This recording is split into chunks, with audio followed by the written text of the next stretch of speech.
வணக்கம். அக்ஷு சமையல்ல இன்னைக்கு குல்கந்த் குல்ஃபி அதாவது ரோஸ் குல்ஃபி எப்படி செய்யறதுன்னு பார்க்க போறோம். அதுக்கு தேவையான பொருட்கள் என்னங்கிறத முதல்ல பார்க்கலாம். கொஞ்சம் ரோஸ் ஃப்ளேவர் இல்லைன்னா எசன்ஸ், 250 மில்லி ஹெவி க்ரீம் இல்லைன்னா double cream, 200 gram condensed milk அதாவது மில்க் மேடுன்னு கிடைக்கும், 200 gram evaporated milk, 1 table spoon gulkand அதாவது இந்த ரோஜா இதில் காய வச்சு ஜாம் மாதிரி பண்ணி வச்சுருப்பாங்க.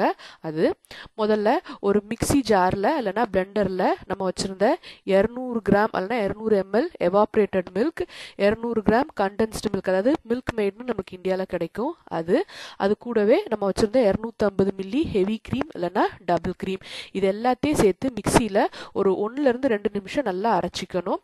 அப்போது அந்த க்ரீம்லாம் நல்லா திக்காகி எல்லாம் நல்லா மிக்ஸ் ஆகிடும். எவாப்ரேட்டட் மில்க் கிடைக்காதவங்க ஒரு 400 ml பாலை 200 ml சுண்ட காய்ச்சி சேர்த்துக்கோங்க. இப்போ இதெல்லாம் நல்லா மிக்ஸ் ஆகி திக்காக வந்துருச்சு. இதில் கடைசியாக நம்ம வச்சுருந்த 1 டேபிள் ஸ்பூன் குல்கந்து அதாவது அந்த ரோஜா இதழ் ஜாமை சேர்த்துக்கோங்க. இது இந்தியாவில் சூப்பர் மார்க்கெட்டில் கிடைக்கலன்னா ஆன்லைனில் கண்டிப்பாக கிடைக்கும், ட்ரை பண்ணி பாருங்கள். இது கூட ஒரு 1/4 டீஸ்பூன் ரோஸ் எசன்ஸ் இதையும் சேர்த்துட்டு ஒரு 2 சுத்து மட்டும் சுற்றி எடுக்கணும். நம்ம அரைக்க வேண்டாம். அந்த குல்கந்து நல்லா மிக்ஸ் ஆகணும்.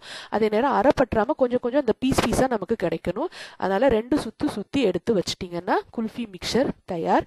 அந்த மில்க் மேடில் இருக்கிற இனிப்பே போதும், அதனால் தனியாக சுகர் எதுவும் சேர்க்க வேண்டாம்.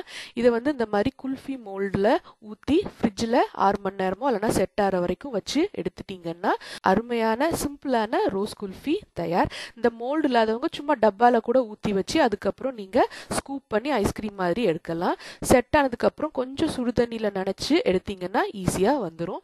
நார்மல் குல்ஃபிக்கு இது கொஞ்சம் வித்தியாசமாக அருமையாக இருக்கும். உங்கள் வீட்லேயும் ட்ரை பண்ணி பாருங்கள், நிச்சயம் எல்லாத்துக்கும் ரொம்ப பிடிக்கும். நன்றி.